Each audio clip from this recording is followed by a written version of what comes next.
Hello everyone, तो चलिए आज का क्लास स्टार्ट करते हैं। और आज का क्लास आपका एसपी बख्शी का सिनोनिम एंटोनिम वाला पूरा सीरीज मैं ट्रिक्स के थ्रू करा रहा हूँ। और इस ट्रिक्स को आप क्यों फॉलो कर रहे हो, इसका क्या फ़ायदा है, आज मैं थोड़ा सा एक्स्ट्रा डिस्कशन कर लेता हूँ। कई सारे स्टूडेंट के क्वेरीज आते हैं, इसलिए मैं सोचता हूँ कि कुछ एक्स्ट्रा बातें बता दिया जाए कभी कभी बीच बीच में। ठीक है, सारे वीडियोज़ में तो नहीं, लेकिन कभी कभी। जैसे देखो, ये ट्रिक्स वाला क्यों इंपॉर्टेंट है ये मैं आपको बताना चाह रहा हूँ। जैसे आप ढूंढोगे विकिपीडिया पे, गूगल पे, ठीक है, तो एक साइंटिफिक तरीका आपको मिलेगा। उस साइंटिफिक तरीके का नाम है न्यूमेरिक मेजर सिस्टम। सर्च करना कभी न्यूमेरिक मेजर सिस्टम। उसमें क्या होता है, उसमें ये होता है कि किसी भी नंबर को याद करना हो। नंबर इन द सेंस, मान लिया जाए कि आपको बोला जाए कि भाई 26 का क्यूब क्या है ना, और आप अक्सर भूल जाते हो। तो बहुत अच्छे इसके तरीके हैं याद करने के। हालांकि मैं भी याद किया हूँ ट्रिक से ही 30 तक के क्यूब को। और किसी जैसे कौन सी लड़ाई कब हुई थी, है ना, तो वो भी नंबर है। मतलब अगर कहा जाए कि 1857 में कौन सा ये क्रांति हुई थी, है ना, तो ये सब जो तरीके हैं नंबर्स को याद करने के, वो तरीका होता है नेमोनिक मेजर सिस्टम। हालांकि नेमोनिक मेजर सिस्टम से सिर्फ नंबर याद नहीं होते, बहुत सारे फैक्ट्स भी याद किए जाते हैं। उसमें 2-3 चीज़ होती हैं। पहली चीज़ कि नेमोनिक मेजर सिस्टम में एक आता है शेप मेथड। शेप के थ्रू आपको याद कराया जाता है। दूसरा होता है उसमें राइमिंग सिस्टम। ठीक है सॉरी, राइमिंग सिस्टम। तो वो सारे तरीके आप लोग को नहीं पता होता, इसलिए आप लोग उस चीज़ को फॉलो नहीं करते और बहुत ज़्यादा टाइम देते हो पढ़ाई में। ठीक है, दूसरी बात आपको ये मैं बताना चाहता हूँ कि देखिए, दिमाग फंक्शन कब करता है, दिमाग याद करने की कोशिश कब करता है। जैसे कोई भी एक अननोन वर्ड आपको बोल दूँ, कोई भी एक अननोन वर्ड बोल दूँ, या फिर कोई भी नंबर्स बोल दूँ, किसी का फ़ोन नंबर बोल दूँ, या फिर कोई आपका ईयर बोलूँ याद करने के लिए, आप नहीं याद कर पाते। क्यों? क्योंकि आपका दिमाग जो है वो सिंपली किसी भी वर्ड को कैच नहीं करता, किसी भी नंबर को कैच नहीं करता, वो कैच करता है किस चीज़ को, इमेज को।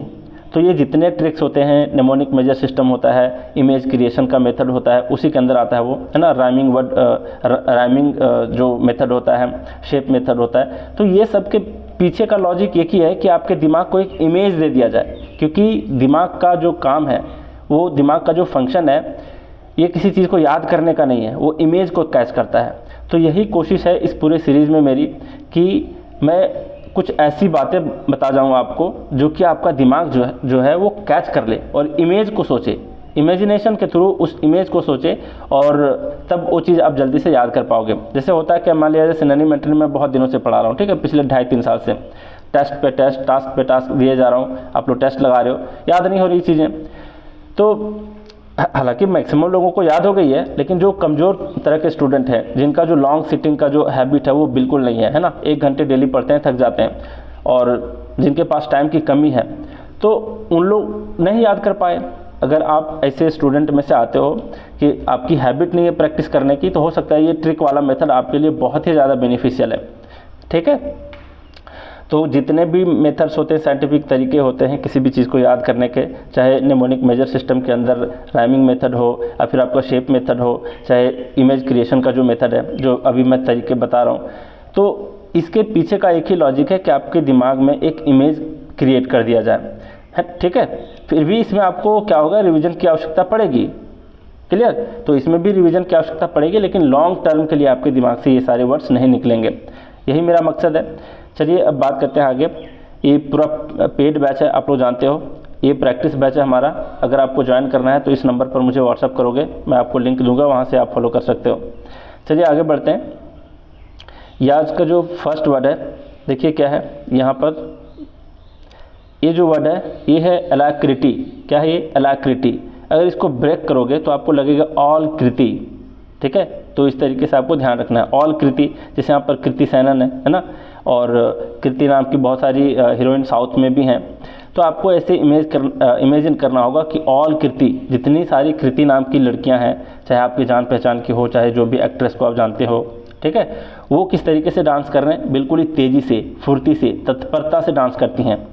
ठीक है, तो ध्यान में रखना कि एलाक्रिटी जहाँ भी आ जाए तो इस पर थोड़ा सा विचार, मान लिया जाए एग्जाम में भूल चुके हो तो थोड़ा सा इस पर गौर करना कि सर ने क्या बताया था।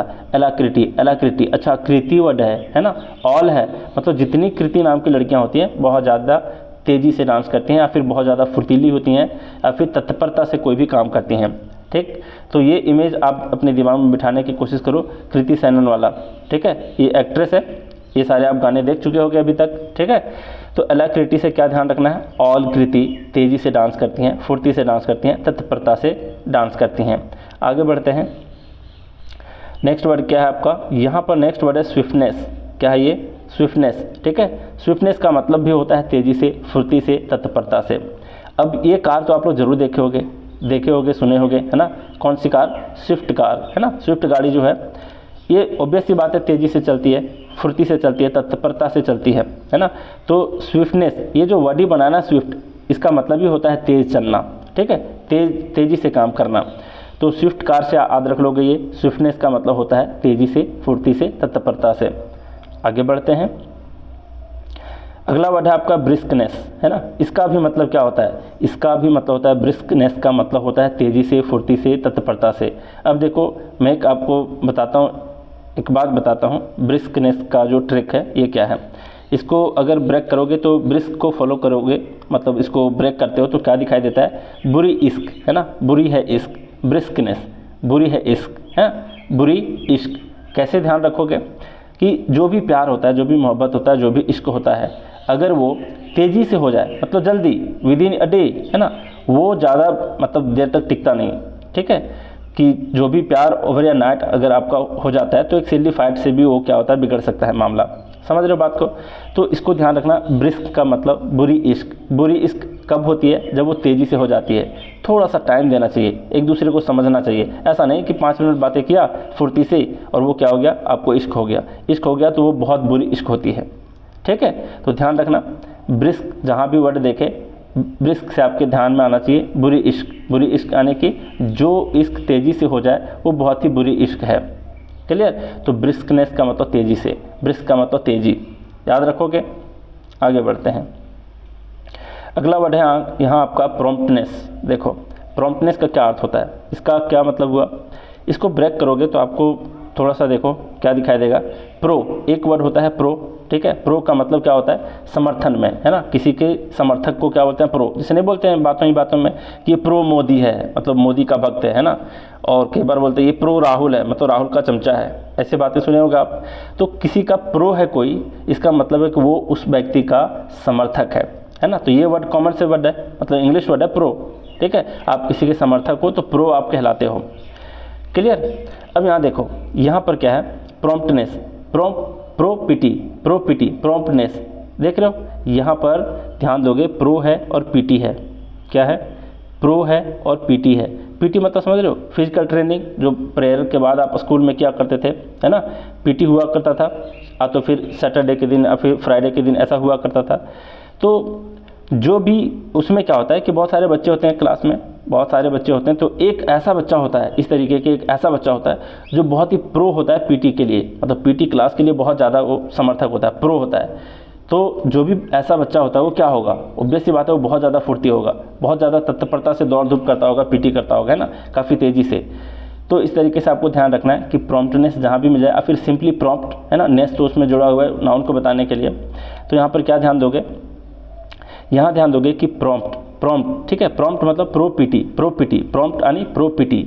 वैसा बच्चा जो पीटी के लिए बहुत ही ज़्यादा प्रो होता है, बहुत ही ज़्यादा उसके पक्ष में होता है, बार बार सर से रिक्वेस्ट करता है, सर आज मैं पीटी कराऊंगा, सर आज पीटी करा दिया जाए, है ना। मतलब अगर वो बोर हो रहा है पढ़ाई से, तो अक्सर ऐसे बच्चे क्लास में एक ना एक ऐसे बच्चे होते हैं जो पीटी के लिए बहुत ही ज़्यादा तत्पर होते हैं, ठीक है। तो ध्यान रखोगे कि प्रॉम्प्ट का मतलब तत्परता। क्लियर। प्रोपीटी, प्रॉम्प्ट, प्रोपीटी, ठीक है, ध्यान रखोगे। अब आगे बढ़ते हैं, अगला जो है वो है स्लगिशनेस। देख लो, ये आपका स्लगिशनेस, क्या अर्थ हुआ इसका, स्लगिशनेस का, स्लगिशनेस यानी कि स्लगिश, सालगी। थोड़ा सा मेरे शब्दों पे मत जाना, क्योंकि भाई याद करने हैं तो कोई भी एब्सर्ड चीज़ों को आप फॉलो करोगे वो दिमाग में जल्दी देर तक बैठेगा, ठीक है। एब्सर्ड यानी कि ऐसा चीज़ जो कि बिल्कुल ही हट के हो, है ना, तो वो चीज़ें दिमाग कैच करता है। तो यहाँ पर स्लगिश का मतलब साला घी खाने से क्या होता है, अक्सर सुस्ती हो जाता है, आलसी हो जाता है व्यक्ति, है ना। तो यहाँ पर ध्यान रखोगे स्लगिश का मतलब साला घी, है ना, साला घी यानी कि स्लगिश, साला घी खाने से ज़्यादा क्या होता है, आलसी हो जाता है व्यक्ति, सुस्ती हो जाता है। ऑब्वियस सी बात है कि अगर वो मोटापा उसका बढ़ जाता है तो कोई भी मोटापा वाला व्यक्ति, सुस्ती तो आता है उसके अंदर, आलसीपन तो आता ही है ना। तो स्लगिश याद रखोगे, सालक ही, ठीक है। मैं बार बार इसलिए रिपीट कर रहा हूँ ताकि आप कैच कर पाओ। फिर आपका इंडोलेंस और फिर इंडोलेंट, ठीक है। तो ये वर्ड शायद मैं पहले बता चुका हूँ, इंडोलेंस या फिर इंडोलेंट है। क्या अर्थ हुआ इसका? देखिए, ये इंडोलेंस बोलूँ या फिर इंडोलेंट बोलूँ, बात एक ही है। यहाँ पर ध्यान देना है, इंडोलेंट बना किससे था? तो ये इंडिया की लेंट, इसका मतलब क्या हुआ? India plus lent. लेंट का मतलब मैं बताया था आपको, क्या लेंट का मतलब बताया था? व्रत, उपवास, है ना। तो इंडिया के मैक्सिमम लोग क्या करते हैं? उपवास करते हैं, ये तो आपको पता है ना। इंडोलेंट मतलब ये भावनाओं पे आपको नहीं जाना है। जो भी मैं कुछ बताऊं, कोई स्टोरी बताऊं, तो आपको भावनाओं में नहीं बहना है, आपको बस ध्यान देना है कि सर ने क्या बताया था इस वर्ड के बारे में। तो इंडोलेंट का मतलब है इंडिया के लोग बहुत ज़्यादा लेंट करते हैं, और लेंट का मतलब होता है व्रत या फिर उपवास। अगर आप नहीं जानते थे तो जान लो कि लेंट का मतलब होता है उपवास। अच्छा, इसका एक दूसरा मीनिंग भी होता है, मैं बता दूँ। लेंट एक जो वर्ड है आपका LEND, है ना, इसका मतलब क्या होता है? उधार देना। जैसे बोरो मतलब होता है उधार लेना, बोरो, है ना। और यहाँ पर लेंड का मतलब होता है उधार देना, तो इसका पास्ट फॉर्म होता है लेंट। तो दो मीनिंग समझ गए, क्या क्या मीनिंग समझे? पहला मीनिंग लेंट का कि व्रत करना और फिर उपवास करना, दूसरा कि ये उधार देना का पास्ट फॉर्म है, ठीक है। तो यहाँ पर क्या ध्यान देना है कि इंडिया के लोग इंडिया के लोग ज़्यादा व्रत और उपवास क्यों करते हैं पता है? क्योंकि वो आलसी होते हैं, सुस्त होते हैं। क्यों ऐसा? क्योंकि देखो, बहुत ज़्यादा पूजा पाठ आप व्रत करते हो, उपवास करते हो, ताकि भगवान आपकी सुने और आपको कम मेहनत करना पड़े, कुछ भगवान की तरफ से भी मिल जाए, ठीक है। तो यही थोड़ा सा बहुत तो इसके पीछे लॉजिक होता है ना। हालांकि ये फैक्ट नहीं है, मैं बस ऐसे आपको दिमाग में बिठाने के लिए बता रहा हूँ। तो इंडिया के लोग इसलिए ज़्यादा व्रत करते हैं क्योंकि वे बहुत ही ज़्यादा सुस्त होते हैं, आलसी होते हैं। क्लियर? तो ध्यान रखोगे, इंडोलेंट का मतलब इंडिया के लोग इसलिए ज़्यादा लेंट करते हैं क्योंकि वे बहुत ही ज़्यादा सुस्ती और आलसी होते हैं। चलिए आगे बढ़ते हैं। यहाँ पर लेथार्जी, ये मैं पिछले सीरीज में बता चुका हूँ, पिछले वीडियो में। कई सारे स्टूडेंट ऐसा बोल रहे थे कि सर आप सिंपली लिख दिए हो कि पीछे वीडियो में मैं बता चुका हूँ, तो आप इसको रिवीजन कराते जाएं। तो ये क्योंकि ये वर्ड आपका फिर से आ चुका है, मैं आपसे क्या करूँगा, बिल्कुल ही सबको रिवाइज कराते जाऊँगा। यहाँ पर लेथार्जी का क्या बताया था कि लेट हाजिरी, लेट हाजिरी। अब जो लोग लेट हाजिरी देने आते हैं, हाजिरी कहने का मतलब होता है अटेंडेंस, है ना। अटेंडेंस जो देने के लिए लेट आते हैं ऑफिस में, वो कैसे लोग होते हैं? सुस्त लोग होते हैं, आलसी लोग होते हैं, है ना। क्योंकि वो घर से ही लेट निकलते हैं, इसलिए उनका लेट हो जाता है हाजिरी में। तो ध्यान रखोगे कि ऑफिस में लेट से हाजिरी देने वाले व्यक्ति क्या होते हैं? सुस्ती होते हैं, आलसी होते हैं, ठीक है। अगला है आपका एफरंट। शायद एफरंट वर्ड भी आ चुका था पहले, क्या नहीं आया था? देखिए यहाँ पर एफरंट, जहाँ पर भी AP आया था, AP, और फिर APP आया था, और फिर AFF आया था, इसको मैं क्या बोल रहा हूँ? इन तीनों को, इसका मतलब आप। ध्यान रखोगे, इसका मतलब होता है आप, ठीक है। तो यहाँ पर एफरंट कैसे बना है? आप प्लस फ्रंट। अब क्या होता है कि आप किसी के फ्रंट पर बोलते हो, यानी कि मुंह के सामने बोल देते हो, एकदम मुंह पे बोल देते हो। देख लो यहाँ पर क्या है, ये दोनों क्या कर रहे हैं आपस में? देखो, एक दूसरे को मुंह पर ही बोल रहे हैं, है ना। आप जो है ए हो आप, और फिर आप ए भी हो सकते हो। तो आप अपने आप को इमेजिन करो कि आप किसी को फ्रंट पे बोल रहे हो, मतलब मुंह पे बोल दे रहे हो, इसका मतलब आप उसका अपमान कर रहे हो। तो ध्यान रखना, अब फ्रंट का मतलब होता है आप किसी के फ्रंट पर बोल देते हो, मुंह पर बोल देते हो, इसका मतलब आप उसको अपमानित कर रहे हो। चलिए आगे बढ़ते हैं। अगला क्या है? प्रोवोक, है ना। ये क्या है आपका? प्रोवोक। कैसे ध्यान रखोगे? देखो यहाँ पर एक मैं लिया हूँ इमेज, जो लिया हूँ देखो किस चीज़ का है। पता है आपको, आसाराम बापू काफ़ी बड़े संत हुआ करते थे हमारे मतलब देश में, अभी भी हैं, जेल में हैं खैर। तो इनकी कहानी ऑलमोस्ट आप लोग जानते होंगे। मैं भी इनके भक्ति में बहुत ज़्यादा लीन था बचपन में, ठीक है। बाद में जैसे जैसे पता चला तो क्या हुआ कि मतलब उधर से मेरा ध्यान हट गया। चलिए बात करते हैं। यहाँ पर आसाराम जी के समर्थकों का हमने फ़ोटो लिया हुआ है। यहाँ पर है प्रोवोक, यहाँ पर क्या है? प्रोवोक। देखो यहाँ क्या है? प्रो का मतलब क्या है?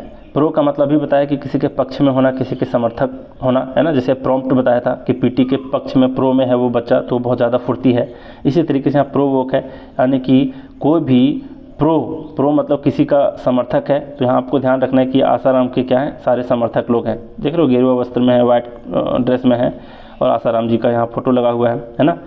तो होता क्या है कि बहुत लोग जो हैं इनके जो समर्थक हैं वो लोगों को अवोक करने के लिए क्या किया, अवोक करने के लिए वहाँ पर एक भीड़ एकत्रित किया। तो समझ रहे हो, अवोक का मतलब होता है किसी को जगा देना, है ना, मतलब किसी को जगा देना, किसी को नींद से जगा देना, प्लस कोई अगर अंधेरे दुनिया में है तो उसको उजाले की ओर ले जाता है, तब भी कहा जाता है कि अवेकनिंग का काम कर रही है ना। अवेकनिंग मतलब उठाने का, जागृत करने का उसको काम कर रहा है। तो यहाँ पर क्या है कि बहुत सारे यहाँ पर प्रो लोग हैं, किसके, आसाराम जी के बहुत सारे प्रो लोग हैं, यानी कि समर्थक लोग हैं, वो लोगों को जगाने आए हैं, अवोक करने आए हैं। प्रो अवोक, है ना। तो किसी का जो समर्थक है, यानी कि आसाराम जी के समर्थक जो हैं वो लोगों को जगाने आए हैं। तो जगाने क्या, जब वो जेल चले गए तो किस लिए जगाने आएंगे, जाहिर सी बात है लोगों को भड़काने के लिए, सरकार के खिलाफ भड़काने के लिए कि उनको जेल से बाहर निकाला जाए। ठीक है, तो प्रो वोक से ध्यान रखोगे, प्रो प्लस अवोक, है ना। प्रो प्लस अवोक का मतलब जो समर्थक लोग हैं, तो किसका समर्थक, बस इमेजिन करना कि आसाराम जी के समर्थक जो हैं वो लोगों को जगाने आए हैं, अवोक करने आए हैं। इसका मतलब कि वो लोगों को भड़काने आए हैं, लोगों को उत्तेजित करने आए हैं। तो ध्यान रखोगे, प्रोवोक का मतलब भड़काना, उत्तेजित करना। क्लियर। और देखो लोग यहाँ पर भड़क भी गए हैं और रास्ते पे आ भी गए हैं, देख लो, है ना। आसाराम बापू निर्दोष निष्कलंक हैं, ऐसा करके पोस्टर लगा हुआ है यहाँ पर, देख पा रहे हो। तो इस तरीके से प्रोवोक का मतलब क्या याद रखोगे, प्रो प्लस अवोक, यानी कि जब किसी का समर्थक किसी को अवोक करने आया है मतलब लोगों को भड़काने आया है, उत्तेजित करने आया है। अब आगे बढ़ते हैं। यहाँ पर है एग्जास्परेट। यहाँ पर क्या है, एग्जास्परेट। इसको कैसे ध्यान रखोगे, एक्स से सेपरेट। क्या ध्यान रखोगे, एक्स से सेपरेट। अब देख रहे हो यहाँ पर आपके ग्रुप में एक ना एक बंदा बंदी ऐसी ज़रूर होगी या फिर होगा जो आपको क्या करता है, आपको अपने एक्स के पास वापस नहीं जाने का क्या करता है, निर्देश देते रहता है, हमेशा सलाह देते रहता है ना। देख पा रहे हो यहाँ पर क्या है, एग्जास्परेट मतलब क्या है, आप अपने एक्स से अभी भी बातें कर रहे हो। मान लिया जाए कोई आपका एक्स है, इतना भी इमेजिन नहीं कर लिया जाना चाहिए कि मतलब वो सच में तब्दील हो जाए। तो बस ये कहानी के तौर पे सुनना कि आपका कोई एक्स है, तो एक्स से सेपरेट होने के लिए कोई ना कोई एक व्यक्ति भड़काने वाला ज़रूर होता है। जैसे देखो इसके लिए कौन है, ये भड़का रही है, उसके कान में बोल रही है उसके खिलाफ, है ना। इसके खिलाफ कौन है, ये है ना। अब यहाँ पर क्या है कि एग्जास्परेट का मतलब क्या हुआ कि एक्स से सेपरेट करने के लिए कोई भड़का रहा है आपको, कोई गुस्सा दिला रहा है, कोई उत्तेजित कर रहा है। तो ध्यान रखोगे, इमेजिन करो कि आपको अपने एक्स से सेपरेट करने का, एग्जास्परेट, एक्स से सेपरेट, एग्जास्परेट, एक्स से सेपरेट करने के लिए कोई भड़काने वाला है, कोई उत्तेजित करने वाला है, कोई गुस्सा दिलाने वाला व्यक्ति है। ठीक है, तो ध्यान रखना, एग्जास्परेट का मतलब एक्स से सेपरेट, यानी एक्स से सेपरेट करने के लिए कोई भड़का रहा है, उत्तेजित कर रहा है, गुस्सा दिला रहा है। तो एग्जास्परेट ध्यान में रखोगे। यहाँ पर क्या है, फिर यहाँ पर इंडिग्निटी। क्या है यहाँ पर, इंडिग्निटी। ठीक है, इंडिग्निटी। अब यहाँ कैसे ध्यान रखोगे, अभी इंडिया अलायंस बना है ना 2024 के चुनाव में। इंडिया अलायंस मतलब बीजेपी के खिलाफ मैक्सिमम जो पार्टी है एनडीए के खिलाफ, वो क्या किए हैं, इकट्ठे हो गए हैं ना। वो इकट्ठे हो गए हैं और क्या किए हैं, मोदी जी के खिलाफ आ गए हैं रास्ते पे क्या मतलब, इंडिया अलायंस के बारे में आप जानते होंगे। ठीक है, तो यहाँ पर देखो, इसको पढ़ो, इंडिग्निटी, इंडी प्लस नियति, इंडिग्निटी, है ना, इंडी प्लस नियति। तो इंडी अलायंस वालों का नियति क्या है, जाहिर सी बात है उन लोगों का जो नियति है वो है अपमान करना, अनादर करना, तिरस्कार करना। और ये सिर्फ इंडिया अलायंस वालों का नहीं, ओपोजिशन में जो भी होता है वो रूलिंग पार्टी का अपमान करता ही करता है। ठीक है, तो ध्यान देना, बस ये स्टोरी से लेना है, आपको अपने दिल पे नहीं लेना है। इंडिग्निटी, इंडी प्लस नियति, इंडिग्निटी, है ना, इंडिग्निटी, इंडी प्लस नियति, यानी कि इंडी अलायंस वालों का नियति है दूसरों का अपमान करना, अनादर करना, तिरस्कार करना। कई बार हिंदू धर्म के भी खिलाफ बोल देते हैं लोग, है ना, बहुत उल्टा सीधा बोल देते हैं इंडिया अलायंस वाले। सुने होंगे आप लोग न्यूज़पेपर में, फैक्ट भी है ये, है ना, मैं अपने से भी नहीं बोल रहा हूँ। तो ध्यान देना इन चीज़ों को कि इंडिग्निटी जहाँ भी दिख जाए समझ जाना ये इंडी प्लस नियति। तो इंडिया अलायंस वाले लोगों का नियति है क्या, नियति नहीं बोलेंगे, नियत बोलेंगे, है ना, नियत बोलेंगे, लेकिन आप नियति एक ही समझो अभी फ़िलहाल के लिए। नियति का मतलब भाग्य होता है, वैसे अगर शब्द पे जाएँ तो नियति जो यहाँ पर लिया हूँ इसका मतलब भाग्य होता है। ठीक है, तो और नियत का मतलब होता है किसी का कैसा स्वभाव है। ठीक है, तो इंडिग्निटी का मतलब इंडिया अलायंस वालों का जो नियति है वो क्या है, दूसरों का अपमान करना, अनादर करना, तिरस्कार करना। चलिए अब आगे बढ़ते हैं। अब देख रहे हो यहाँ पर फोटो भी लगाया हुआ है, यहाँ पर देखो सारे इंडिया अलायंस वाले एक मंच पे आके खड़े हो गए हैं। हमारे महान केजरीवाल काफ़ी ऑनेस्ट पर्सन है ये, लेकिन फिर भी बेचारे कभी कभी बहक जाते हैं। यहाँ पर जिसके भी चेहरे देखोगे आपको इसका पास्ट पूरा समझ में आ जाएगा। जैसे लालू जी के बेटे हैं, बहुत ही प्रसिद्ध हैं, विश्व प्रसिद्ध हैं ये, ठीक है, महान क्रिकेटर हुआ करते थे, कई सारे ओलंपिक में मेडल वगैरह लाए हैं। तो ये सारे पर्सन जो हैं एक साथ इकट्ठे हुए हैं यहाँ पर। और यहाँ पर जो सबसे प्रसिद्ध जो नेता हैं इंडिया अलायंस के, वो यहाँ पर क्या कर रहे हैं, अपमानित कर रहे हैं किसी ना किसी को। इस तरीके से आपको ध्यान रखना है, ठीक है, शब्दों पे मत जाना। कभी कभी मोदी जी का भी मैं ऐसा पिक्चर लगा दूंगा अगर किसी को ठेस पहुंच रहा होगा तो। चलिए आगे बढ़ते हैं। यहाँ पर है इररिवरेंस। यहाँ पर क्या है, इररिवरेंस। ये शब्द बना है इर प्लस रिवर। रिवर ध्यान देना, रिवर का मतलब होता है नदी, ठीक है, और इर का मतलब क्या हुआ, इर एक नेगेटिव वर्ड है। इर जो है आपका एक नेगेटिव वर्ड है, यानी कि नेगेटिव सेंस देता है। और रिवर, रिवर है यहाँ पर इररिवरेंस, तो इर रिवर से ध्यान रखो। इर रिवर का मतलब इर प्लस रिवर। रिवर को हम लोग बहुत ही मान सम्मान देते हैं, आदर करते हैं, है ना।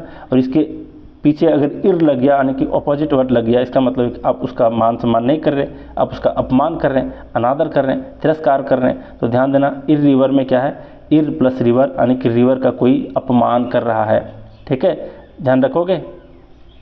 चलिए आगे है कंसीलिएट। कंसीलिएट का क्या अर्थ होता है, देखो कंसीलिएट का मतलब क्या होता है, काउंसिल प्लस लेट। क्या होता है, काउंसिल प्लस लेट। काउंसिल का मतलब समिति होता है ना, कोई समिति होता है, कोई परिषद होता है ना। अगर नहीं समझ पा रहे हो समिति का मतलब क्या, कमेटी का मतलब क्या होता है, काउंसिल का मतलब क्या होता है, परिषद का मतलब क्या होता है, तो एक मैं सिंपल सा आपको बता देता हूँ। काउंसिल का मतलब समझो कि कोई एक संगठन है, ठीक है, कोई संगठन है, या फिर कोई ऑफिस है जहाँ पर कई लोग एक किसी मुद्दे पर डिस्कस करने के लिए बैठते हैं, कुछ ऐसा समझ लो। तो कंसिलिएट इसको कैसे पढ़ोगे, कंसिलिएट, काउंसिल में लेट, कंसिलिएट, काउंसिल में लेट, है ना। मतलब आप उस काउंसिल का मेंबर हो, वहाँ पर आप लेट जाते हो, फिर वहाँ का जो प्रेसिडेंट है वो आप पर भड़क जाता है, काफ़ी ज़्यादा भड़क जाता है ना। फिर लास्ट में क्या करता है, आपको पनिशमेंट नहीं देता, वो आपसे समझौता कर लेता है। तो ऐसे ध्यान रखो कि काउंसिल में आप लेट गए, कंसिलिएट, काउंसिल में आप लेट गए तो आपसे वो आखिरकार समझौता कर लिए, ठीक। तो ध्यान रखोगे काउंसिल में लेट जाने पर लास्ट में आपसे लोग समझौता कर लेते हैं। अगला है अपीज़। अगला क्या है, अपीज़। कैसे ध्यान रखोगे, अपीज़ का मतलब क्या होता है। अपीज़ अगर देखो तो मैं पहले बता दिया था, ए डबल पी रहे, या फिर ए पी रहे, या फिर ए एफ एफ रहे, तो उसका मतलब आप समझना है। तो आप किसी भी चीज़ को ईज कर देते हो, ईज मतलब आसान कर देते हो, इसका मतलब क्या हुआ, आप किसी चीज़ को ईज कर देते हो। जैसे मैं इसका एक ऑपोजिट बताना चाहता हूँ, डिस ईज, है ना, डिस ईज, ये भी आपका दो वर्ड से बना है, डिस ईज। डिस का मतलब नेगेटिव वर्ड है, ईज का मतलब आसान। आप आसान नहीं रह पाते तब आपको डिजीज़ हो जाता है ना। जब आपकी बॉडी आसान तरीके से फंक्शन नहीं कर रहा होता है तो वो क्या होता है, आपको डिजीज़ हो जाता है, बीमारी हो जाता है ना। तो इसी तरीके से ये वर्ड बना है डिसीज़। तो इसी तरीके से इसको भी याद रखो कि अपीज़, यहाँ पर भी ईज है, और आप किसी भी चीज़ को ईज कर देते हो, इसका मतलब क्या है, इसका मतलब आप किसी चीज़ को मना लेते हो, किसी को शांत कर देते हो, किसी को तुष्ट कर देते हो, संतुष्ट कर देते हो। तो अपीज़ का मतलब है आप ईज कर देते हो, इसका मतलब आप किसी को मना लेते हो, शांत कर देते हो, तुष्ट कर देते हो, है ना। आसान कर लेते हो आप किसी चीज़ को, इसका मतलब आप किसी चीज़ को शांत कर देते हो, या फिर किसी व्यक्ति को मना लेते हो, या फिर किसी पर्सन को तुष्ट कर देते हो। क्लियर। तो अपीज़ का मतलब ध्यान रखना, आप प्लस ईज, यानी कि मनाना, शांत करना, तुष्ट करना। अगला जो वर्ड है वो है मॉलिफाई। कैसे ध्यान रखोगे, मॉलिफाई का मतलब, आप मॉल में गए हो और वहाँ पर किसी का झगड़ा हो रहा है। आप मॉल में गए, मॉलिफाई में ध्यान रखना, मॉल गए, मॉल में किसी से झगड़ा हो रहा है, आप वहाँ पर बीच में चले गए शांत करने के लिए, ठीक है। तो मॉल में किसी झगड़े को आप क्या कर रहे हो, शांत कर रहे हो। तो ध्यान रखो, मॉलिफाई का मतलब शांत करना। मॉल गए हो, किसी झगड़े को शांत कर रहे हो आप, तो ध्यान रखोगे आप आज मॉल गए, कहीं झगड़ा हो रहा था तो आप उस झगड़े को शांत करने लगे, तो मॉलिफाई का मतलब शांत करना। क्लियर। अब अगला है असुआज। देखो असुआज का मतलब क्या होता है, यहाँ पर असुआज का मतलब क्या, एस प्लस आज, है ना। ये मैं पहले बता चुका हूँ शायद पिछले वीडियो में। एस प्लस आज का मतलब क्या हुआ, एस मतलब आपका कोई गधा है ना, और आज वो क्या है, काम नहीं करना चाह रहा है, वो मतलब मेहनत नहीं करना चाह रहा है। तो आज जो है वो जो गधा है वो आज क्या है, बिल्कुल ही शांत है, काम नहीं करना चाह रहा, ठीक है, बिल्कुल ही शांत है। ये वर्ड पहले भी बता चुका हूँ, तो ध्यान रखना। असुआज का मतलब आज जो है गधा आपका जो है वो आज क्या है, शांत है। असुआज, असुआज का मतलब आज, यानी कि गधा आज शांत है। अगला है एडवर्सिटी। एडवर्सिटी का क्या मतलब होता है, देखिए यहाँ पर है एडवर्सिटी का मतलब, अच्छा ये वर्ड मैं लिया नहीं क्या, एक सेकंड मुझे कुछ चेक करने दो। मैं ऐसा मिलता जुलता हुआ सारा वर्ड एक साथ लिख के रखा हूँ, तो शायद इसमें नहीं है क्या, या फिर फोर्थ वाला PDF में होगा, शायद मैं फोर्थ एक ही साथ बना रहा था तो उसमें आएगा। सब कुछ मैं बता दूंगा, आपको टेंशन नहीं लेना है।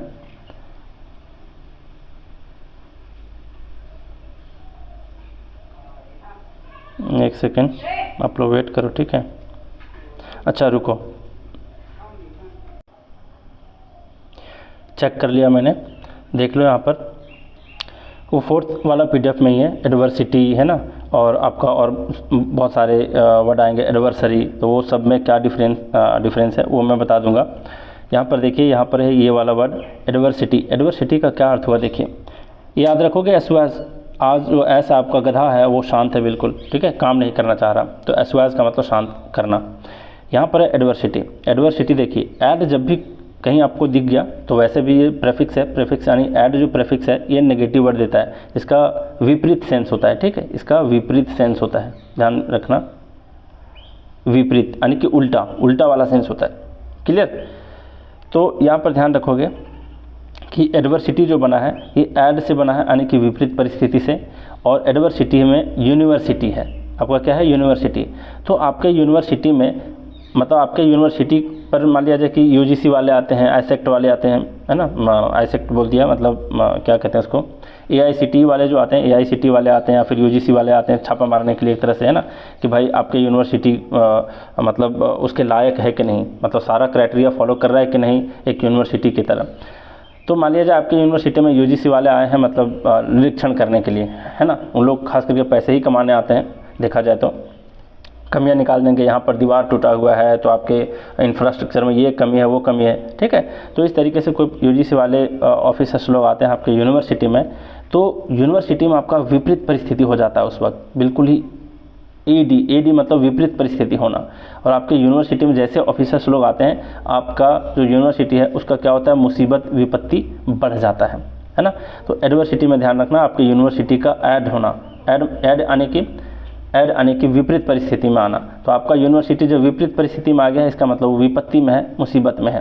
ध्यान रखोगे, एडवर्सिटी जब भी वर्ड मिल जाए समझ जाना कि आपके यूनिवर्सिटी में विपरीत परिस्थिति आ गया है, तो वो यूनिवर्सिटी क्या है, विपत्ति में है, मुसीबत में है, ध्यान रखोगे, ठीक। अच्छा, एक वर्ड मैं पिछले क्लास में बताया था एडवर्सरी, तो अभी भी बता देता हूँ एडवर्सरी, ठीक है। तो वहाँ पर भी ऐड था, तो वहाँ ऐड मैं नहीं बताया था, वहाँ पर बताया था एडवर्टाइजमेंट, ऐड से कनेक्ट करके बताया था एडवर्टाइजमेंट, ठीक है। तो एडवर्सरी में मैं बताया था एडवर्टाइजमेंट, यहाँ पर भी एस है ना, एडवर्सरी। तो एडवर्सरी में बताया था एडवर्टाइज को रिलेट करके। तो बहुत सारे क्या होते हैं, एक्टर लोग होते हैं, क्रिकेटर्स लोग होते हैं, जो कि पान गुटखा का ये सब का क्या करते हैं, पान मसाले वगैरह का प्रचार करते हैं ना, जो बिल्कुल ही ठीक बात नहीं है ना। ये हमारे देश के बच्चों के लिए बिल्कुल ठीक चीज़ नहीं है, क्योंकि उन्हें बहुत सारे लोग आइडियल मानते हैं, वो भी फॉलो करने लगेंगे। तो एडवर्टाइज का बताया था, एडवर्सरी को रिलेट करके एडवर्टाइज से बताया था। तो जो लोग एडवर्टाइज करते हैं उल्टे सीधे, उसके कई लोग विरोधी होते हैं, जैसे हम जैसे लोग जो हैं वो उसके विरोधी ही होंगे कि भाई क्यों ऐसी चीज़ का प्रचार कर रहे हो, ठीक है, क्यों एडवर्टाइज कर रहे हो। तो एडवर्टाइज, कई लोग गलत चीज़ का एडवर्टाइज करते हैं तो उसके देश में बहुत सारे विरोधी भी होते हैं। तो एडवर्सरी से ध्यान रखना, एडवर्सरी मतलब विरोधी, और यहाँ पर एडवर्सिटी है यानी कि आपका यूनिवर्सिटी विपरीत परिस्थिति में आ गया, यानी कि मुसीबत में है, विपत्ति में है। तो दोनों वर्ड का फिर से मीनिंग बता देता हूँ, बार बार इसलिए रिपीट कर रहा हूँ ताकि आपके ध्यान में ये सब चीज़ बैठा रहे। एडवर्सिटी, आपका यूनिवर्सिटी विपरीत परिस्थिति में यानी कि विपत्ति और मुसीबत में है। फिर बताया एडवर्सरी यानी कि एडवर्टाइज करने वाले लोगों के इस देश में बहुत सारे विरोधी हैं, तो एडवर्सरी का मतलब विरोधी, क्लियर। फिर आगे बढ़ते हैं, यहाँ पर मिस फॉर्च्यून। अब जाहिर सी बात है, मिस जो है ये भी नेगेटिव सेंस देता है, और फॉर्च्यून का मतलब जानते हो आप लोग, फॉर्च्यून का मतलब भाग्य होता है, किस्मत होता है। तो जब भी आपका भाग्य जब भी विपरीत जब काम करता है तो क्या होता है, आप बिल्कुल ही मुसीबत में आ जाते हो, विपत्ति में आ जाते हो, ठीक है। जब भी आपका फॉर्च्यून जो है वो आपका साथ नहीं दे रहा होता है ना, फॉर्च्यून का मतलब क्या होता है, भाग्य होता है, किस्मत होता है। मिस का मतलब उल्टा और फिर विपरीत। तो जब भी आपका किस्मत जो है, भाग्य जो है वो विपरीत तरीके से काम करने लग जाए तो आप विपत्ति में आ जाते हो, मुसीबत में आ जाते हो। तो ध्यान रखना, मिस फॉर्च्यून का मतलब विपत्ति, मुसीबत। फिर आपका यहाँ पर कैलामिटी, आप अपने आप को इमेजिन करो। कैलामिटी के बारे में जानते हो, हालांकि क्योंकि हम लोग इंजीनियरिंग बैकग्राउंड से हैं तो बहुत ज़्यादा डेप्थ में पढ़े हैं काला मिट्टी के बारे में, ब्लैक सॉइल के बारे में, जो गुजरात वाले एरिया में, महाराष्ट्र वाले एरिया में पाया जाता है, जहाँ पर कॉटन उगाया जाता है ना, कॉटन यानी कि कपास जहाँ पर खेती होती है वो काला मिट्टी में ही होता है। काला मिट्टी में क्या होता है, इसका एक प्रकृति होता है, मैं फैक्ट भी बता रहा हूँ, ये कहानी के साथ साथ आपका फैक्ट भी है, ठीक है, कि काला मिट्टी जो ब्लैक सॉइल होता है उसमें एक मॉन्ट मोरिलोनाइट करके एक मिनरल पाया जाता है, तो उसका प्रवृत्ति होता है स्वेलिंग करने का, स्वेलिंग यानी वो बहुत ज़्यादा स्वेल कर जाएगा, फूल जाएगा, है ना, वो दलदल ज़्यादा होता है वहाँ की भूमि, तो इस तरीके से आप इसको रिलेट कर सकते हो। स्वेलिंग का मतलब वो दलदल भूमि होता है। तो कोई भी व्यक्ति काला मिट्टी में गया, काला मिट्टी का मतलब विपत्ति मुसीबत, यानी कि कोई व्यक्ति काला मिट्टी के पास गया चेक करने के लिए, कपास की खेती के बारे में कोई ट्रेनिंग लेने के लिए। अब ये पर्सन आप हो और आप काला मिट्टी में गए, काला मिट्टी में आप धंस गए तो काफ़ी नीचे चले गए, ठीक है, तो काफ़ी नीचे चले गए। मैं तो साइबेरिया वाले कहानी जानते हो आप लोग, साइबेरिया में क्या होता है, मतलब वहाँ पर पत्थर भी मारोगे तो बहुत कई मीटर नीचे चला जाता है ज़मीन के, तो वही वाला हाल है। मान लीजिए काला मिट्टी में आप गए कुछ चीज़ों का निरीक्षण करने के लिए, पहली बार गए हो कि कपास की खेती कैसी होती है, आपकी ट्रेनिंग चल रही है ऐसा समझो, वहाँ पर गए और आप नीचे धंसते चले गए पूरा, तो आप किस चीज़ में फंस गए, आप विपत्ति में हो, आप मुसीबत में हो, ठीक है। तो ध्यान रखोगे कि काला मिट्टी में आप गए थे, काला मिट्टी में गए, धंस गए नीचे, उसके बाद आप विपत्ति में आ गए, मुसीबत में आ गए, तो काला मिट्टी काला मिट्टी, काला मिट्टी काला मिट्टी, ठीक है। आप विपत्ति मोल ले लिए, एक तरह से मुसीबत मोल ले लिए, ठीक है। अब आगे बढ़ते हैं, यहाँ पर क्या है, मिस्री, देख लो मिस्री से रिलेट करके बताया है, ये है मिजरी, इसको क्या पढ़ते हैं, मिजरी पढ़ते हैं। मिजरी एक वर्ड होता है माइजर, ध्यान रखना, माइजर का मतलब कंजूस होता है, तो ये छोटा वर्ड है, ये आप लोग जानते होंगे, इसी से बना है, इससे नहीं बना है, मतलब ये पर यहाँ पर है माइजरी। माइजरी का मतलब क्या होता है, माइजरी का मतलब होता है विपत्ति या फिर मुसीबत। तो ध्यान रखो कि आपके घर में कोई मिस्री रखा हुआ था, है ना, हालांकि वो एलम था, ये मेरे साथ बचपन में घट चुका है ये घटना। मैं बचपन में ख्याल किया जो एलम रखा हुआ था, एलम को क्या बोलते हैं, फिटकरी, है ना, तो वो भी मिस्री के जैसा लगता है, तो मैं उसके धोखे से उसको बार बार चाट रहा था, ठीक है, मतलब कि ये मीठा क्यों नहीं लग रहा भाई, ये तो नमकीन लग रहा है, दूसरे टाइप का लग रहा है ये, है ना। तो बच्चा थे उस टाइम, तो कहने का मतलब कि एक ऐसा मिस्री आपके घर में रखा हुआ है, ठीक है, ऐसा मिस्री घर में रखा हुआ है जो बिल्कुल ही जहरीला है, कोई बच्चा उसको खा लिया तो वो विपत्ति में आ गया, मुसीबत में आ गया, ठीक है। अगर किसी का कोई वैसा घटना घट गया कि वो मिस्री को गलती से खा लिया जो जहरीला था, है ना, तो वो जहरीला मिस्री को खा लेगा, तब तो वो मुसीबत में फंस जाएगा, विपत्ति आ जाएगा उसके पास।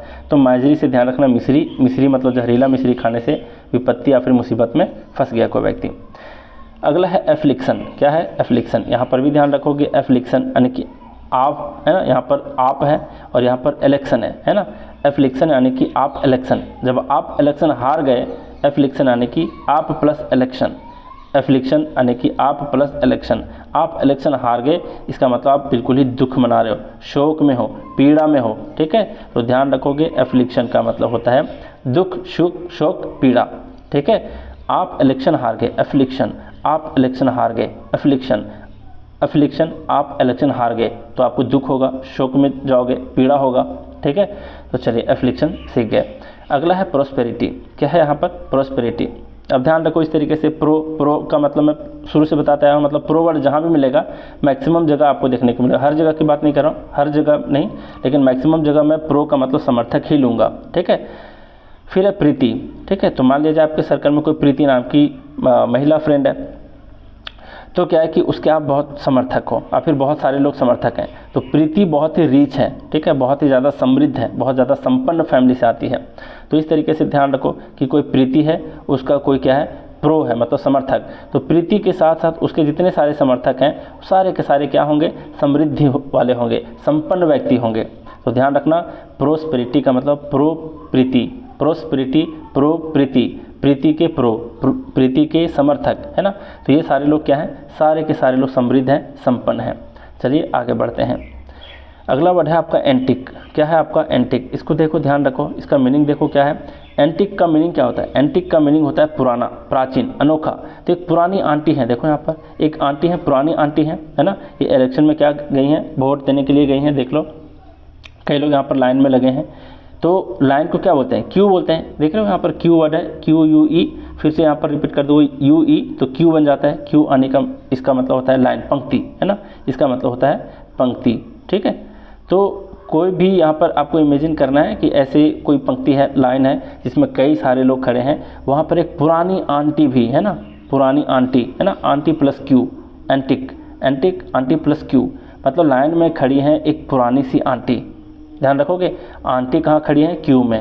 एंटिक एंटिक देख रहे हो, एंटिक मतलब आंटी कहाँ खड़ी हैं? क्यू में। और ये आंटी कैसी हैं? बिल्कुल पुरानी सी आंटी हैं, प्राचीन सी आंटी हैं। और कितनी अनोखी हैं ये आंटी, ये भी समझने की कोशिश करो कि इतने वृद्ध होने के बावजूद भी वो क्यू में खड़ी हैं, है ना। क्यू का मतलब होता है पंक्ति, ये तो जानते होगे आप लोग, नहीं जानते तो अभी भी सीख लो कि क्यू का मतलब होता है क्या? पंक्ति। अब भाई ये लाइन में खड़ी होकर के अपना बारी का इंतज़ार कर रही हैं।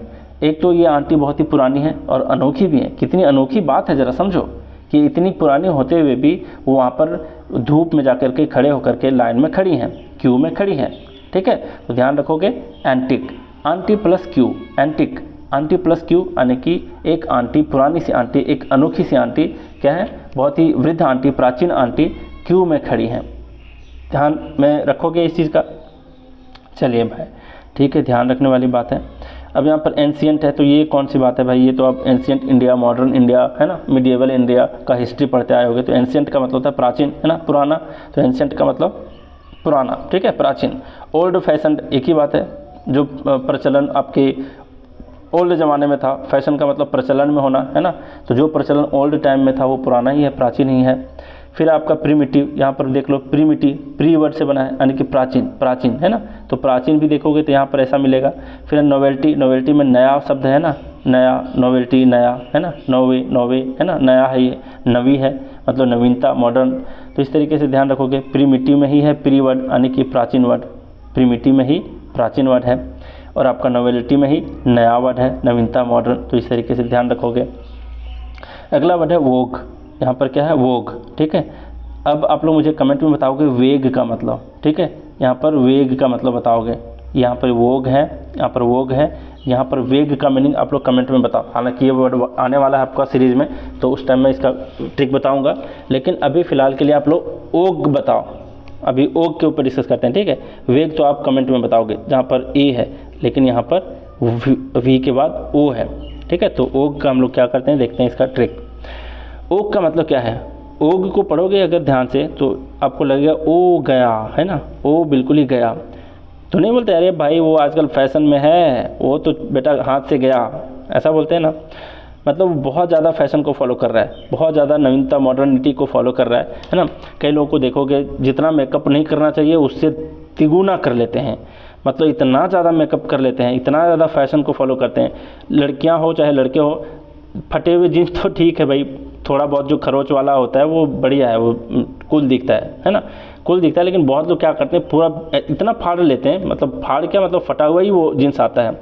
वो इतना फैशन बन गया है, प्रचलन बन गया है, नवीनता हो गया, मॉडर्निटी हो गया उस चीज़ का कि लोग इतने फटे जीन्स पहनते हैं, पूरी जांघ दिखता है भाई सबका, ठीक है। तो ऐसा आपको इमेजिन करना है कि वो इतना ज़्यादा फैशन को फॉलो करता है, इतना ज़्यादा कि वो तो गया, है ना, वो तो गया। तो वो तो कब गया? वो कब गया? वो फैशन के चक्कर में चला गया, ठीक है, ध्यान रखोगे। तो ओग का मतलब फैशन, नवीनता, प्रचलन, ठीक है। ओग का मतलब क्या हुआ? फैशन, प्रचलन, क्लियर। तो ओग से जैसे आपको ये वर्ड देखने को मिल जाए समझ जाओगे ओग यानी कि वो गया। वो कब गया? बहुत ज़्यादा फैशन करने के चक्कर में वो गया, ठीक है। तो ओग का मतलब फैशन, प्रचलन। अब आगे बढ़ते हैं। यहाँ पर एंटीपैथी, यहाँ पर है एंटीपैथी, और मैं पिछले क्लास में एपैथी बताया था आपको, ठीक है। एपैथी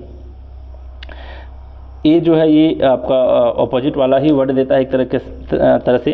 पैथी का मतलब बताया था कि कोई पर्सन है जो पालथी मार के बैठ गया, मतलब किसी के सामने कोई व्यक्ति मान लो सड़क पर जाते हुए गिर गया, लेकिन फिर भी वो पाथी मारकर बैठ गया, मतलब उस पर कोई उस चीज़ का फ़र्क नहीं पड़ता। तो एपैथी का मतलब क्या होता था? नीरस, है ना, नीरस व्यक्ति, उदासीन व्यक्ति, जिसको सुख दुख का कोई फ़र्क नहीं पड़ता। उसी तरीके से यहाँ पर एंटीपैथी, है ना। तो ये दोनों वर्ड में अगर रूट वर्ड देखोगे तो यहाँ पर भी पैथी है, यहाँ पर भी पैथी है, ठीक है। तो पैथी का मतलब होता है फीलिंग, फीलिंग। और जो किसी के फीलिंग के एंटी हो वो क्या है? मतलब वो अच्छा फीलिंग नहीं दे रहा है, मतलब वो घृणा कर रहा है उस चीज़ से। तो इस तरीके से आप ध्यान रखोगे। अपैथी का मतलब होता है उदासीन व्यक्ति जिस पर सुख दुख का फर्क नहीं पड़ता। लेकिन एंटीपैथी का मतलब होता है घृणा, है ना। पैथी का मतलब समझ लो कि इसका मतलब होता है, पैथी जो रूट वर्ड है इसका मतलब होता है फीलिंग, और वो किसी के फीलिंग के एंटी है यानी कि वो उससे घृणा कर रहा है, समझ रहे हो। तो एंटीपैथी इस तरीके से रूट वर्ड से ध्यान रख सकते हो। फिर यहाँ पर हॉस्टिलिटी, हॉस्टल में आप जब भी कभी रहे होगे तो जानते होगे कि हॉस्टल में हर किसी का कोई ना कोई किसी से दुश्मनी होता ही ठीक है। किसी का, मैक्सिमम लोगों का हॉस्टल में कोई ना कोई एक दुश्मनी होता है। अगर आप हॉस्टल में नहीं भी रहे तो इस तरीके से आपको इमेजिन करना है कि हॉस्टलिटी का मतलब है हॉस्टल, है ना। हॉस्टल यानी हॉस्टल में हर किसी का किसी ना किसी से दुश्मनी शत्रुता होता ही होता है। ध्यान रखो कि हॉस्टलिटी से ध्यान रखना, हॉस्टल में काफ़ी लड़ाई झगड़ा लोग करते हैं, यानी कि दुश्मनी करते हैं, शत्रुता करते हैं। तो हॉस्टिलिटी से याद रखोगे हॉस्टल, और इसका मीनिंग याद रखोगे दुश्मनी और शत्रुता। फिर एवर्जन मैं बता चुका हूँ। ये वाला कलर जब भी आपको दिख जाए, ये कलर से समझ जाना कि पिछले वीडियो में आ चुका है, यहाँ पर ये रिवीजन के तौर पर है, ठीक है। अपने से नहीं लाया हूँ, बुक में ही वो सब वर्ड्स दे रखे हैं, इसलिए मैं रिवीजन साथ साथ में करा देता हूँ ताकि आपको याद आ जाए चीज़ें। एवर्जन का क्या बताया था पता है? एक वर्ड आपको उस टाइम बताया था, रिपल्स। क्या बताया था? रिपल्स। अगर आपको याद हो तो रिपल्स का ही सिनोनिम दे रखा था वहाँ पर एवर्जन, ठीक है। रिपल्स, री मतलब बार बार, है ना। री का मतलब होता है बार बार दोहराना। पल्स का मतलब दाल बताया था, मतलब आप किसी को भी बार बार दाल खाने को दोगे तो वो घृणा ही तो करेगा, है ना। कितना दिन एक ही दाल को खाएगा भाई, रोज़ रोज़, है ना। तो उसी के बाद ये वर्ड आया था आपका एवर्जन से बताया था कि अभी और सन, मतलब जो मेरा बेटा है, अभी और सन जो है वो घृणा करता है किस चीज़ से? वही दाल से। बार बार उसको दाल खाने के लिए दोगे तो वो क्या करेगा? रिपल्स करेगा, घृणा करेगा। और फिर अभी जो है और जो सन है वो क्या कर रहा है? घृणा कर रहा है। तो ध्यान रखोगे अभी और सन क्या कर रहा है? घृणा कर रहा है। तो एक ही चीज़ से दो वर्ड को याद रखोगे।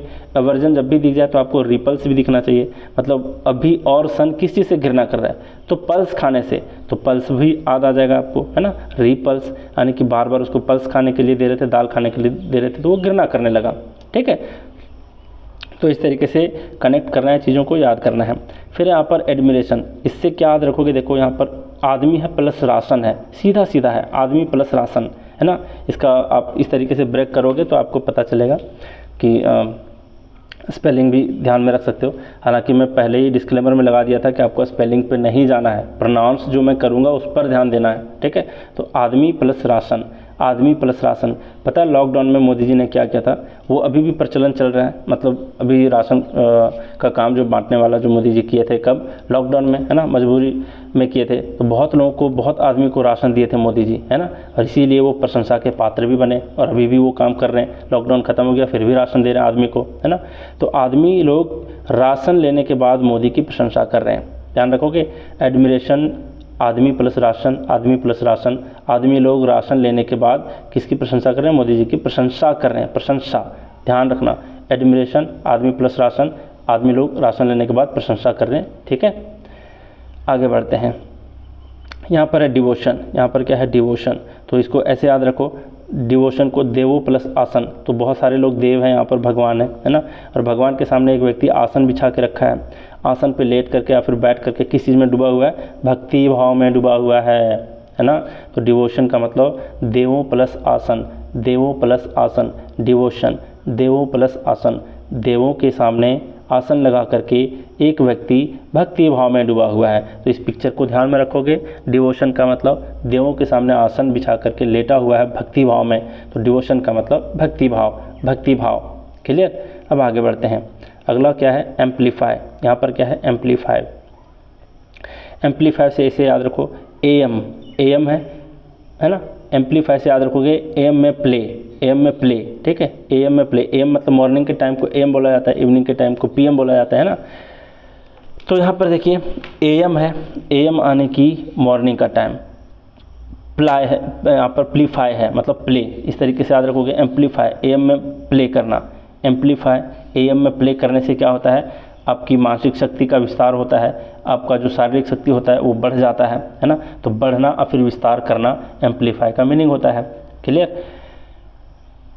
तो ध्यान रखोगे कि एम्पलीफाई कैसे बना है। एम में प्ले करने से, एम में एक्सरसाइज करने से, प्ले करने से क्या होता है? एम्पलीफाई होता है, यानी कि आपका जो मानसिक शक्ति है, शारीरिक शक्ति है वो बढ़ जाता है, विस्तार हो जाता है।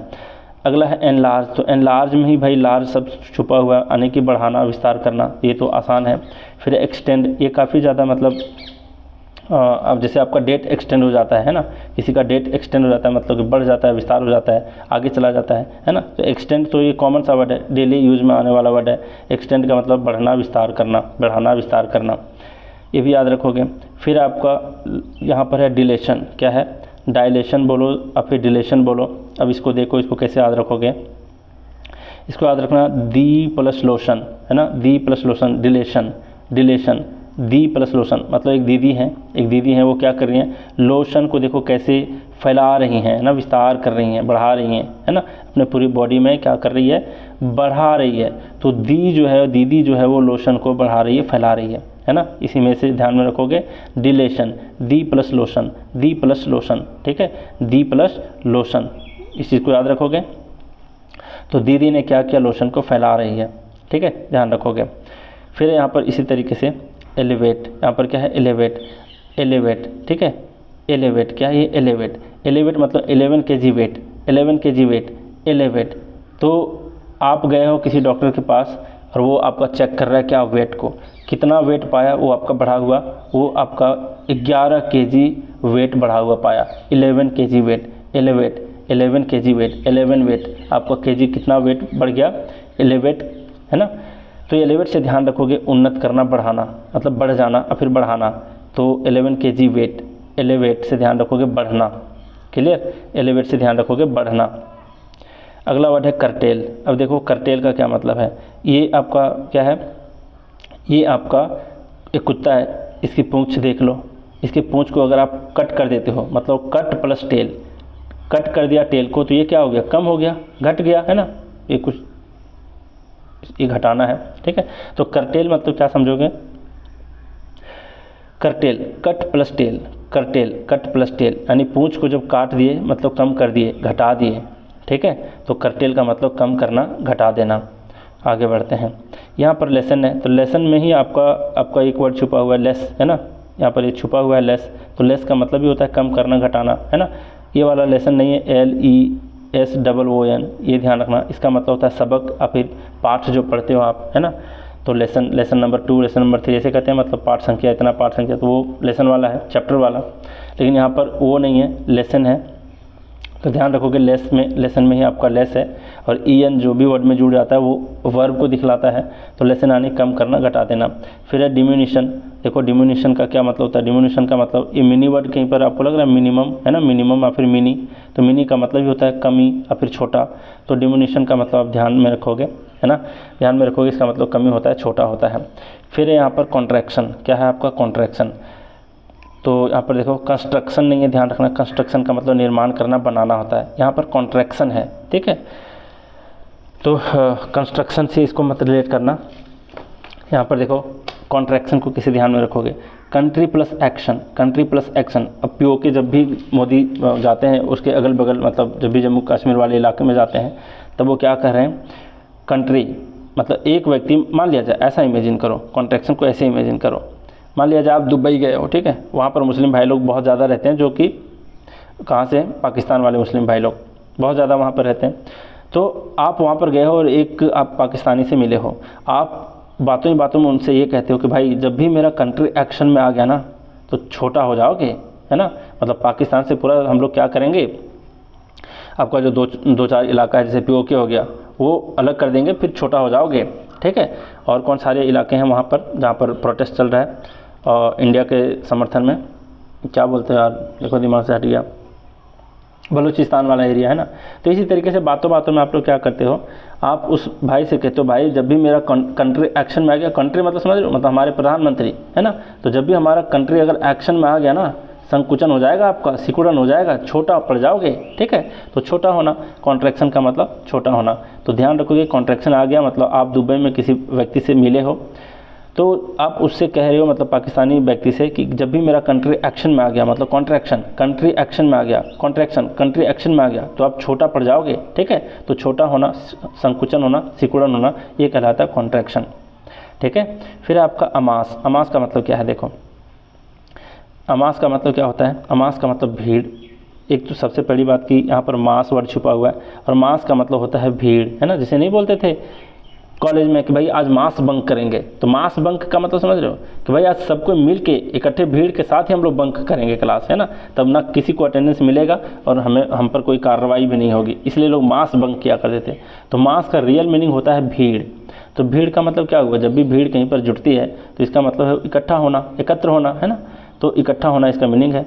किसका मतलब, अमास का मतलब ए लग गया इसके पहले, ठीक है, तो ये वर्ब को एक तरह से सिग्निफाई कर रहा है। तो अमास का मतलब होता है इकट्ठा करना, एकत्र करना। मास यानी कि भीड़, जैसे भी अमास देखोगे समझ आना, यहाँ पर भीड़ छुपा हुआ है, भीड़ मतलब इकट्ठा होना, एकत्र होना, फिर इकट्ठा करना, एकत्र करना। फिर है गैदर। गैदर का मतलब क्या होता है, आप ये वर्ड तो यूज किए होगे ना, टुगेदर, है ना, कि लेट्स मीट टुगेदर, ऐसा बोलते हैं। गेट टुगेदर होते हैं, मतलब एक दूसरे से मिलते हैं। तो टुगेदर का मतलब एक साथ होता है, हिंदी इसका मीनिंग टुगेदर का एक साथ, तो इसी में गैदर छुपा हुआ है। तो गैदर का मतलब एक साथ आना, मतलब इकट्ठा करना, इकट्ठा होना, एकत्र होना, एकत्र करना, जमा करना, जमा करना, जमा करना, फिर जमा होना, ठीक है। तो गैदर टुगेदर में छुपा हुआ है। तो गैदर का मतलब होता है इकट्ठा करना, एकत्र होना, जमा होना, और यहाँ पर टुगेदर का मतलब भी एक साथ होता है। अगला वर्ड क्या है आपका, एक्यूमुलेट। यहाँ पर क्या है, एक्यूमुलेट। एक्यूमुलेट से देखो, एक मैं इमेज यहाँ पर लाया हूँ। एक्यूमुलेट से ध्यान में क्या रखोगे, AC प्लस ऑमलेट। AC वाला एक रूम है, दिख रहा है आपको, एक रूम, एक कमरा दिख रहा है आपको AC वाला, तो AC प्लस ऑमलेट, है ना, एक्यूमुलेट। एक्यूमुलेट में है आपका AC plus omelette. AC plus omelette मतलब AC वाला रूम है और वहाँ पर बहुत सारा ऑमलेट का प्लेट, है ना, ऑमलेट का प्लेट इकट्ठा है, एकत्र है, जमा है। देख लो बहुत सारे हैं ऐसे, ये सारे मैं थोड़ा सा क्या करता हूँ, इसको आपके नज़र में आए, देखो ये सारे ऑमलेट ही हैं, है ना, ये प्लेट में रखे हुए सारे ऑमलेट हैं, एक जैसे हैं, ठीक है, किसी रेस्टोरेंट से हम लोग मंगाए हैं खाने के लिए। तो ऐसे आपको ध्यान रखना है कि एक्यूमुलेट का मतलब क्या हुआ कि AC वाले रूम में बहुत सारा ऑमलेट एकत्र है, जमा है, इकट्ठा है। तो ध्यान रखोगे, एक्यूमुलेट का मतलब AC वाले रूम में क्या है, ऑमलेट इकट्ठा करके रखा गया है पार्टी करने के लिए, ठीक है। तो ध्यान रखोगे, एक्यूमुलेट का मतलब इकट्ठा करना, एकत्र करना, जमा होना, फिर जमा करना। चलिए आगे बढ़ते हैं। अगला वर्ड है क्या, स्टोर। ये सारे भाई ये तो बहुत आसान वाला वर्ड है। स्टोर का मतलब इकट्ठा करना, एकत्र करना, जमा करना, होना, आसान वर्ड है। कलेक्ट का मतलब इकट्ठा करना, एकत्र करना, जमा होना। अच्छा आप लोग को एक बात और बताता हूँ, टेस्ट देते हो तो आप लोग क्या करते हो पता है, जो वर्ड आपको पहले से पता है, मतलब इस सीरीज़ को पढ़ने से पता है, उसमें भी आप स्टोरी, मेरे वाले स्टोरी को ध्यान में लाने की कोशिश करते हो। ऐसा बिल्कुल नहीं करना है। टेस्ट दे रहे हो, जो वर्ड आपको पहले से पता है, वो टेस्ट देने के टाइम में आप क्यों मेरी स्टोरी को ध्यान में रखोगे, समझ रहे हो, वो वर्ड पे सीधा टिक लगाओ जिसका मीनिंग जानते हो। जो वर्ड आपको टफ लग रहा है उसके स्टोरी को ध्यान में लाना जरूरी है टेस्ट के दौरान, ठीक है। चलिए यहाँ पर आगे बढ़ते हैं। यहाँ पर डिस्पर्स है। यहाँ पर क्या है, डिस्पर्स। तो दीदी से अभी रिलेटेड एक वर्ड बताया था, डायलेशन, है ना, डायलेशन, है ना। दी प्लस लोशन, लोशन वाला पिक्चर दिखाया था, वो लोशन लगा रही थी एक दीदी, तो वो क्या कर रही थी, फैला रही थी, तो डायलेशन यहाँ बता दिया था। इसी तरीके से है डिस्पर्स। अब यहाँ पर क्या है, दी प्लस स्पर्श। अब दीदी जो है वो कोई भी काम को स्पर्श करती है, कोई भी काम को छू देती है, भाई सब चीज़ इधर उधर बिखेर जाता है, फैल जाता है ना, बिखेर जाता है, छितरा जाता है। तो डायलेशन और डिस्पर्स कहीं ना कहीं एक दूसरे के सिनोनिमस हैं, ठीक है। तो दोनों में दी है, दी एक बार अगर स्पर्श कर दी, डिस्पर्स, दी स्पर्श, है ना, डिस्पर्स, दी ने स्पर्श कर दिया, उस चीज़ को छू दिया। कोई भी काम को छूती है तो देखो कितना फैला के रख दिए हैं पूरा कमरे में, सब कुछ देख रहे हो, सारा सामान वामान इधर उधर छितरा के रख दिया है, बिखेर के रख दिया है। तो डी स्पर्श, दीदी जब भी किसी काम को स्पर्श कर देती हैं तो इधर उधर सामान को फेंक देती है, बिखेर देती है, छितरा देती है, मतलब कोई मैनेजमेंट नहीं है, ठीक है। तो डिस्पर्स समझ गए। और इसी तरीके से डायलेशन था, डायलेशन मतलब दी प्लस लोशन, लोशन को भी वो अपने क्या की थी, बॉडी पर फैला के रख दी थी, है ना। तो ये दोनों वर्ड याद रखोगे, डिस्पर्स प्लस डायलेशन। अब आगे बढ़ते हैं। यहाँ पर है डिसिपेट। अभी इसको कैसे आपको ध्यान में रखना है देख लो, ये आपको कैसे ध्यान में रखना है, DC प्लस पेट, DC प्लस पेट। DC मतलब जो आपका डिस्ट्रिक्ट कमिश्नर होता है ना, IAS ऑफिसर जो DC बनते हैं। तो इस तरीके से आप ध्यान रखोगे कि DC से हम लोग मिलने गए हैं, उसका पेट क्या है भाई, बहुत ज़्यादा फैला हुआ है ना, बहुत ज़्यादा उस DC का पेट फैला हुआ है। देखो मान लो एक ऑफिसर है जो कि DC है बिल्कुल, ठीक है, ये क्या है, DC है। ऐसे आपको इमेजिन करना है कि आपको DC है, इसका पेट देखो कितना फैला हुआ है ना। तो ध्यान रखोगे इस चीज़ का कि DC पेट का मतलब होता है फैलना, छितराना, है ना, बिखेरना। तो DC पेट का मतलब DC का पेट फैला हुआ था, इस तरीके से आपको इमेजिन करना है। अब आगे बढ़ते हैं। यहाँ पर वर्ड है स्कैटर। क्या है यहाँ पर, स्कैटर। अब देखो एक दीदी यहाँ पर भी आ गई है। स्कैटर का क्या अर्थ है, स्कैटर का मतलब होता है फेंका हुआ, है ना, मतलब इधर उधर फेंकना, बिखेरना, छितराना, ये इसका मीनिंग है। तो ऐसे ध्यान रखो कि एक दीदी स्कूटर चला करके यहाँ पर जा रही थी, है ना, एक लड़की है जो कि स्कूटर, स्कैटर से ध्यान रखना, स्कूटर, ठीक है, स्कूटर, ठीक है, यहाँ फेंका हुआ हटा लो, स्कूटर सिर्फ याद रखो, स्कैटर से स्कूटर, यानी कि स्कूटर से जा रही थी। अब एक वहाँ पर पता है आजकल स्कूटी कैसी चलाती हैं लड़कियाँ लोग, सबको मैंने बोल रहा हूँ, आप लोग अपने दिल पे मत लेना। कुछ लड़कियाँ हैं जो स्कूटी सीख रही थी, मान लो ऐसा, वो स्कूटर अपना चला करके गई और एक ठेले वाले को ऐसे ठोक दी। ठोकने के बाद क्या हो गया भाई, इसका सारा सामान इधर उधर फेंका गया, बिखेर गया, छितरा गया। देखो पुलिस वाले जो हैं, है ना, कौन से पुलिस वाले हैं, ट्रैफिक वाले, वाइट ड्रेस में ट्रैफिक वाले ही होते हैं, ये उसकी मदद कर रहा है। सारा सामान इधर उधर छितराया हुआ है, फैला हुआ है, उसको इकट्ठा करने में मदद कर रहा है। तो ध्यान ये रखोगे कि स्कैटर का मतलब स्कूटर। अच्छा, स्कूटर कौन चला रहा था भाई, स्कूटर एक लड़की चला रही थी, उसने किसी ठेले वाले को ठोक दी तो उसका सारा सामान इधर उधर, देखो इधर उधर क्या हो गया, बिखेर गया है, छिटा गया है, इधर उधर फेंका गया है, ठीक है। तो ध्यान रखोगे स्कैटर का मतलब स्कूटर, स्कूटर से ध्यान रखोगे किसी ने स्कूटर से ठोक दिया ठेले वाले को, उसका सामान इधर उधर फेंका गया, बिखरा गया, छितर गया। अगला वर्ड क्या है, अच्छा इतना ही है, 140 सेकेंड तक हम लोग देख चुके हैं अभी। तो इसी तरीके से आपको क्या करना है सारे वर्ड्स को। अच्छा, कई लोग बोलेंगे सर रिकैप करा दो, अगर आपको रिकैप करना, भैया रिकैप कराने में आप 10-15 मिनट और चले जाएंगे, तो आप बेटर होगा कि इसके ऊपर जो वीडियो बना के रखा हुआ है पहले से एसपी बख्शी वाला, उसको जा करके चेक कर लो, ठीक है। हालांकि मैं टेस्ट लूँगा ही, तो उस टाइम भी आपका बहुत अच्छे तरीके से रिवाइज हो जाएगा। तो टेस्ट लेने का मेन मकसद है रिविज़न कराना, और आपका दिमाग फंक्शन कर रहा है कि नहीं कर रहा है, कि सिर्फ पढ़ते जा रहे हो, ठीक है। तो बहुत ही साइंटिफिक तरीका ये, अभी पढ़ो फिर टेस्ट लगाओ, फिर से पढ़ो फिर से टेस्ट लगाओ, मल्टीपल अटैम्प्ट करो, देखना कैसे नहीं याद होगी चीज़ें, ठीक है। तो वोकैब्स को याद करना मुश्किल नहीं है, बस उस पर फोकस्ड होना और पढ़ना प्लस प्रैक्टिस करना, पढ़ना प्लस प्रैक्टिस करना, ठीक है। यही आसान तरीका है, इससे कोई आसान तरीका है नहीं। बाकी जो ट्रिक्स वाले तरीके बच रहे थे वो भी मैं पूरा कर दे रहा हूँ। तो चलिए आज भी बहुत कुछ सीखे, तो आज की क्लास हम यहीं रैप अप करते हैं। Thank you very much.